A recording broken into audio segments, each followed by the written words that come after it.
अस्सलाम वालेकुम, मैं हूं हमासल और आप देख रहे हैं क्रिप्टो फिकर। ओवरऑल क्रिप्टो की वीकली एंडिंग और S&P 500 इंडेक्स की वीकली क्लोजिंग किस हिसाब से होगी, इन तमाम चीज़ों को आज की इस वीडियो में डिस्कस करेंगे। सबसे पहले डिस्कस करते हैं गाला टोकन के बारे से कुछ चीज़ों को। तो आपको गाला जो है उस वक्त 14% डाउन नजर आता है, ऑल्दो कि 20% तक डाउन जो है वो गया है। अब ये रेड रीजन क्यों नजर आया, इसकी क्या वजह थी, इससे जो वीडियो को शुरू करते हैं। तो यहाँ पर आप देख सकते हैं 1 billion crypto hack fair shrubs 20% गाला प्लंक्स। अब हुआ कुछ इस तरीके से है कि गाला टोकन के हवाले से एक फेयर क्रिएट हुआ जिसमें ये बताया जा रहा था कि गाला टोकन का जो है हैक होने वाला है, इथेरियम ब्रिज पे या इस किस्म का हैक हुआ है, जिस वजह से मार्केट में एक सेल ऑफ प्रेशर आया और इसके बाद जो गाला जो 20% जो नीचे गया। वो हुआ ही कुछ इस तरीके से, एक तरह का रग पुल सिचुएशन जो है क्रिएट की गई गाला गेम्स की जाने से। जो गाला गेम्स का जो नेटिव टोकन है गाला टोकन, उसमें तमाम चीज़ें हुई। ऑल्दो कि इनका ये कहना है, गाला गेम्स का ये कहना है कि इस किस्म की कोई चीज़ नहीं हुई है, उनका जो सिस्टम है वो सिक्योर्ड है।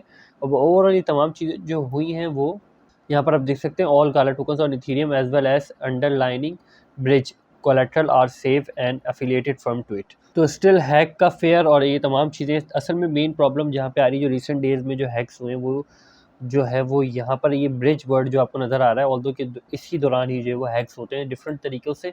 तो जो ब्रिजिंग सिस्टम है एक चेन से दूसरे चेन में कॉइन के आने जाने का, इंटरचेंज होने का, वो जो है वो काफ़ी ज़्यादा अनसिक्योर है स्टिल। तो इस वजह से किसी भी प्रोजेक्ट में या ब्रिज वाला जो सिस्टम है उससे ज़्यादा अपने आप को महफूज रखें जब तक कोई रेगुलेशन ना आ जाए। ऐसे करने वालों को जो है किसी किस्म की सज़ा ना दी जाए, या उनको पकड़ने का कोई तरीका ना मिले, या उनको जो पकड़ने के बाद कोई सज़ा हो, कोई रिफ़ंड हो, उस वक्त तक जो है वो थोड़ा ब्रिज वाले सिस्टम से अपने आप को जो है सिक्योर रखें, जहाँ पे वो कॉइन जो आपको मल्टीपल चेन्स प्रोवाइड करता है कि आप हमारे इस ब्रिज सिस्टम में डालकर जो है वो सपोज डेट के एक कॉइन बाइनेंस पे, तो उसी कॉइन को बाइनेंस से आप इथेरियम में ले जाएँ और इथेरियम से आप पॉलीगॉन में ले जाएँ। तो ब्रिज सिस्टम से थोड़ा जो है वो आप अवॉइड करें तो बेहतर रहेगा। अब यहाँ पे आप डिफरेंट बैंक्स के नाम देख रहे होंगे, ऑल्दो कि इसका शॉर्टर रिव्यू मैं आपके साथ इसको एंड करता चलूँ। इन मास डिजिटल एसेट पायलट्स, अब जाहिर सी बात है कि काफ़ी सारे बैंक्स जो हैं वो डिजिटल एसेट की जानिब जो आ रहे हैं। ऑल्दो कि डिजिटल एसेट कुछ इस तरीके का है, एक तरह का CBDC होगा, एक यानी कि स्टेबल कॉइन की तरह होगा, उसको जो है वो ये डिजिटल एसेट कह रहे हैं। ऑल्दो कि जो क्रिप्टो वाला सिस्टम है जिससे माइनिंग है, उस सिस्टम से थोड़ा जो है वो ये डिफरेंट होगा, लेकिन ये चलेगा नहीं। ऑल्दो कि उनको एंड में जो है वो ब्लॉकचेन सिस्टम की जानिब भी आना पड़ेगा। और जब ब्लॉकचेन सिस्टम इंट्रोड्यूस हो जाएगा तब फिर जो है वो टैक्स मैनिपुलेशन और ये जो अकाउंट्स की मैनिपुलेशन होती है वो तमाम चीज़ें बंद हो जाएंगी। तो बैंक को उस रीजन से जो प्रॉफिट होता है वो होना जो है वो काफ़ी हद तक कम हो जाएगा। तो बैंकिंग सेक्टर में बड़े चेंजेस देखने को हमें आने वाले वक्त में जो है वो नज़र आएंगे। ऑल्दो कि ब्लॉकचेन काफ़ी कुछ जो है वो बदलने वाला है बैंकिंग सेक्टर के अंदर। Binance CEO sees no threat to the crypto from central bank digital currency. Although कि कोई भी अगर डिजिटल करेंसी जो है वो ब्लॉकचेन पे बेस्ड हो तो उस पर कोई थ्रेट नहीं है, ना वो क्रिप्टो को कोई थ्रेट करेगी। लेकिन CBDC हो, कंट्री क्लेम करे कि हमारी डिजिटल करेंसी और ब्लॉकचेन पे बेस्ड ना हो, या वो ब्लॉकचेन का डाटा जो है वो ओपनली शेयर ना करे, तो जाहिर सी बात है वो CBDC नहीं होगा। वो एक तरह का लॉलीपॉप होगा जो खुश करने के लिए दिया जाता है छोटे बच्चों को। Bank of England hike repo rate by 75 base percent, UK 30-year fixed mortgage rate jumps to 7%। UK के भी हालात कुछ बुरे, लेकिन यूनाइटेड किंगडम के हालात ले लें या यूरोप के हालात ले लें, वो USA से ज़्यादा बुरे होंगे, क्योंकि सर्दियां हैं और फिर सर्दियों के साथ जो है वो रशिया की जो गैस सप्लाई है उसके उनको हैवीली पेड करना पड़ेगा तमाम चीज़ों के लिए, और डिमांड जो है वो बढ़ जाएगी, सप्लाई कम है तो ज़ाहिर सी बात है इन्फ्लेशन और ज़्यादा बढ़ती हुई नज़र आएगी। यूरोप और यूके आने वाले वक्त में संभलते हुए नज़र नहीं आ रहे जब तक रशिया यूक्रेन का मामला कम्प्लीटली जो रिजॉल्व नहीं हो जाता। Zimbabwe proceeding with digital currency plan central bank.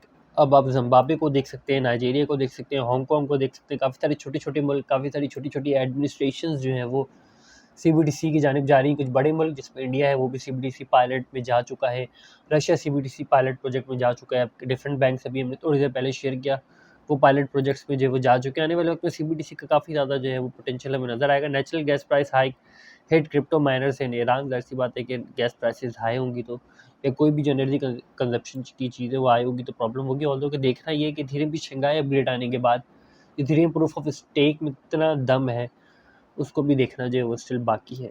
तो ये तो हमने न्यूज़ को डिस्कस कर लिया, थोड़ा सा फंडामेंटल्स और डिफरेंट टेक्निकल चीज़ों को डिस्कस कर लेते हैं। 5 हफ्ते जो रह चुके हैं, तकरीबन 6 हफ्ते रह चुके हैं, और फ्यूचर इंडिसेस में कुछ सेक्टर नेगेटिव पॉजिटिव, ये सिचुएशन क्लियर नहीं होती, इसमें हम किसी भी टाइम जो है वो एक रिवर्सल देख सकते हैं, मार्केट हैवी करेक्शन ले सकती है। अगर मेजर इंडिसेस देखें तो तमाम मेजर इंडिसेस हैवी करेक्शन के साथ जो बंद हुए हैं।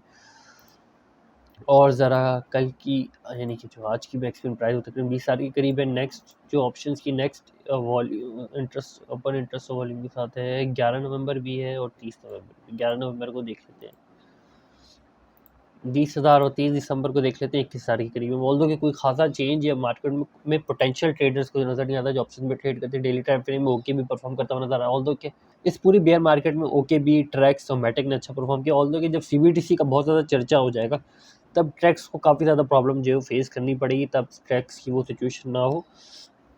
तो TRX अगर उससे पहले कोई अच्छी डेवलपमेंट ले लेता है तो काफ़ी अच्छी चीज़ हो जाएगी। डॉज -11% करेक्शन के साथ हमें नज़र आता है। BTC Ethereum no change, Doge 62% weekly time frame में हो गया। इससे पहले 2 दिन पहले 124 था, मैटिक 24 स्टिल मौजूद है। बाय फ्लो में लोगों को इंटरेस्ट जो नज़र आ रहा है वो DOT, BTC, BNB, APE, Matic, Solana के साथ जो है वो अब सेल फ्लो में हमें नज़र आता है इथेरियम, डॉज, मास्क के साथ कल इसको डिस्कस किया था। मास्क को भी हमने थोड़ा बहुत गाला। तो ये S&P 500 इंडेक्स की सिचुएशन है। RSI में स्टिल चांस है कि ये और करेक्शन ले ले। ऑल्दो कि जो बाउंस बैक इसको मिलना था 150 मूविंग एवरेज से वो उसको मिलना नहीं मिल सका। ऑल्दो कि ये वो नेक्स्ट रीजन है, इस रीजन के राउंड अबाउट जो है वो क्लोजिंग एक्सपेक्टेड है, हो सकती है। ऑल्दो कि अगर इस रीजन में क्लोजिंग हुई तो नेक्स्ट वीक में चांसेस है कि थोड़ा बहुत गेन के साथ ओपन हो। अब सिचुएशन तमाम चीज़ें जो है फ्यूचर इंडेक्स के हिसाब से तकरीबन 9 घंटे के अंदर क्लियर हो जाएंगी या तकरीबन 6 से 8 घंटे में क्लियर हो जाएंगी। वो तमाम सिचुएशन जो है वो हम यहाँ पर जो है वो देख सकते हैं। ऑल्दो कि अगर फ्यूचर इंडेक्सेस 6 या 8 घंटे तक जो है वो इतना नीचे आ जाता है और उसके बाद वो बाउंस बैक नहीं करता तो फिर सिचुएशन जो है वो हमें नीचे ही नज़र आएगी कोई खासी। ज़ाहिर बात है फिर S&P 500 इंडेक्स की जो ओपनिंग होगी वो लोअर गैप के साथ होगी और लोअर गैप के साथ होगी, वो बड़ा लोअर गैप हुआ तो फिर वो उसको फॉलो अप करता है। डॉलर का इंडेक्स अपना काम दिखा रहा है, दोबारा से गेनिंग पोजीशन में है। ऑल्दो कि स्टिल इस रेंज में है 112 113 की रेंज में, इजीली 114 तक जा सकता है। उस खासी उसको मुश्किल फेस करने को नहीं पड़ेगी। देखते हैं किस हिसाब से वेट करता है। आज के दिन बिटकॉइन ने क्या किया है, थोड़ा सा बिटकॉइन का रिव्यू ले लेते हैं। बिटकॉइन साइडवेज मूवमेंट है, वैसे ही है, इस जगह में अच्छा पॉइंट ऑफ कंट्रोल क्रिएट करने की कोशिश कर रहा है लेकिन उसको वो वॉल्यूम जो है वो नहीं मिल पा रहा है। स्टिल ट्रेडर देखें तो 70,000 के करीब ट्रेडर लिक्विडेट हुए, जो कि एक अच्छा ट्रेडिंग रेश वो है नंबर से, लेकिन हमें ट्रेडिंग वॉल्यूम जो नज़र नहीं आता जहाँ 3 नवंबर में हमें यहाँ पे नज़र आना चाहिए था। अब नेक्स्ट थोड़ा सा देखें, लास्ट 24 आवर में हमें एंट्री नज़र आती है 4,000 और लास्ट 30 डेज में 1 लाख के करीब BTC आउट है। लेकिन मैं बार बार आपको एक बात याद दिला रहा हूँ कि यहाँ पे भी देख सकते हैं प्रीवियस डेज से जो डायग्राम छोटी होती जा रही है, 30 दिन की है। अब लार्जर टाइम फ्रेम पर डाटा देखेंगे, 2 महीने का देखेंगे, तकरीबन 2 लाख के करीब BTC एक्सचेंजेस आउट है जिससे एंट्री नहीं ली है एक्सचेंजेस के अंदर। तो सिचुएशन बुरी हो सकती है। यहाँ पे भी ये सिचुएशन बुरी इस तरीके से हो सकती है कि ये आहिस्ता आहिस्ता क्रीप अप कर रहा है, आहिस्ता आहिस्ता ऊपर जा रहा है। तो ज़ाहिर सी बात है जैसे ही फिर दोबारा से एग्जिट होगा तो फिर हमें सिचुएशन बुरी होती हुई नज़र आएगी। और स्टिल ये जो BTC है ये एक्सचेंज में सेल ऑफ होने के लिए ही गया है। एक्सचेंजेस में अगर कोई BTC लेकर आ रहा है तो क्यों लेकर आएगा BTC, या तो अपने BTC के नंबर को इंक्रीज़ करने के लिए या उसको सेल ऑफ करने के लिए। तो सिचुएशन यहाँ पे कुछ इस तरह की है। स्टिल जो 100 एक्सपेंसिव मूविंग एवरेज की स्ट्रॉन्ग रेजिस्टेंस से ये ट्रैवल आउट कर रहा है। 44 मूविंग एवरेज की सपोर्ट, अब जितना ये स्क्विज होता जाएगा, जितना टाइम उधरता जाएगा उतना ही ब्रेक आउट पोजीशन की जो वो करीब आता जाएगा। फिर इसको एक किसी न किसी डायरेक्शन में एक पोजीशन जो है वो मेंटेन करनी पड़ेगी और उसमें भी हमें हैवी लिक्विडेशन जो है वो नज़र आएंगी। सेलिंग प्रेशर इतना ज़्यादा नहीं है जितना बाइंग प्रेशर हमें इस पोजीशन में जो नज़र आता है। ऑल्दो के लोग फिर जो वो काफ़ी ज़्यादा बुलिश नज़र आता है अकॉर्डिंग टू टेंसोर चार्ट।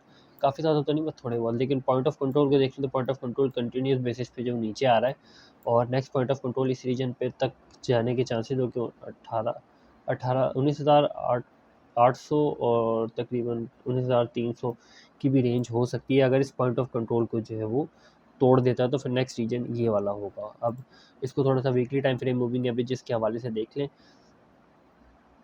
तो सिचुएशन स्टिल हमें मूविंग एवरेज के हिसाब से, वीकली टाइम फ्रेम के हिसाब से, larger time frame, bitcoin power law corridor, ribbon हो गया और डिफरेंट बड़े इंडिकेटर ऑन चेन के जो इंडिकेटर्स होते हैं, जो बिटकॉइन कैप्चुलेशन हो गया, जो 4 ईयर टाइम फ्रेम में जो है वो बिटकॉइन का एनालाइज करते हैं, उस हिसाब से तो सिचुएशन बेहतर है। अच्छी तो नहीं कहेंगे लेकिन बेहतर है। 300 moving average weekly time frame में स्टिल उसकी जो है वो स्ट्रॉन्ग सपोर्ट देके बिटकॉइन जो है वो ट्रैवल आउट कर रहा है। अगर इसको तोड़ता तो फिर सिचुएशन बुरी हो जाएगी, लेकिन 300 एक अच्छी और मेजर सपोर्ट जो बिटकॉइन फेस कर रहा है। स्टिल अच्छी सिचुएशन यहाँ पर है कि स्टिल अब लोगों को अपॉर्चुनिटी 10,000 पे नज़र नहीं आती। ऑल्दो कि ये एक सेटिंग रीजन है कि 6,000 पे हमें ऑर्डर नज़र नहीं आते, 15,000 14,000 13,000 पे ऑर्डर नज़र आते हैं। तो अगर ये 18,000 तक को ब्रेक कर जाता है, यानी कि इससे नीचे आ जाता है, तो सपोर्ट हमें 17 या 16 पे वो सपोर्ट नहीं मिल सकेगी बिटकॉइन की, जिसकी हमें उम्मीद करी जा रही है। फिर नेक्स्ट सपोर्ट जो बिटकॉइन को 15,000 से नीचे ही मिलती हुई नजर आएगी अगर ये सिचुएशन नहीं, क्योंकि ये सिचुएशन 2 या 3 दिनों से लोगों का ज़ाहिर सी बात है ये माइंडसेट कहीं ना कहीं कोई ऐसी वजह होगी जिस वजह से जो 16,000 के राउंड अबाउट जो है वो बिटकॉइन के ऑर्डर्स प्लेस नहीं है। सेम सेलिंग प्रेशर देख लें तो सेलिंग प्रेशर में स्टिल बिटकॉइन को हैवी रेजिस्टेंस का सामना 21,000 और 22,000 पे करना पड़ सकता है, जहाँ पे जो तकरीबन 17,000 राउंड अबाउट 18,000 के करीब बिटकॉइन जो है वो सेलिंग के लिए जो है वो मौजूद हैं। इन तमाम चीज़ों को शॉर्टर टाइम फ्रेम में देख लेते हैं थोड़ा सा किस हिसाब से ये चीज़ें दिखती हैं। तो कुछ ऐसी सिचुएशन है 21,500 पे एक हमें सेल ऑर्डर नज़र आता है जो कि हैवी सेल ऑर्डर है, और बाय ऑर्डर देख लें तो 19,800 और 19,300 के राउंड पर नज़र आता है। अगर इस रेंज को तोड़ता है तो फिर हमें यहाँ पे नीचे जाता है। मैक्स अगर आप यहाँ पर देखें तो तकरीबन 20,400 और 20,183 की रेंज ही जो है वो हमें इस वक्त नज़र आती है। और लेकिन तमाम चीज़ों के बारे में आपकी क्या राय है, आज की क्लोजिंग कैसी होगी, कमेंट जरूर मेंशन कीजिएगा। फिलहाल तक के लिए इतना ही। फिक्र को अपनी दुआ में याद रखिएगा। खुदा हाफ़िज़। नासिर फी अमान अल्लाह।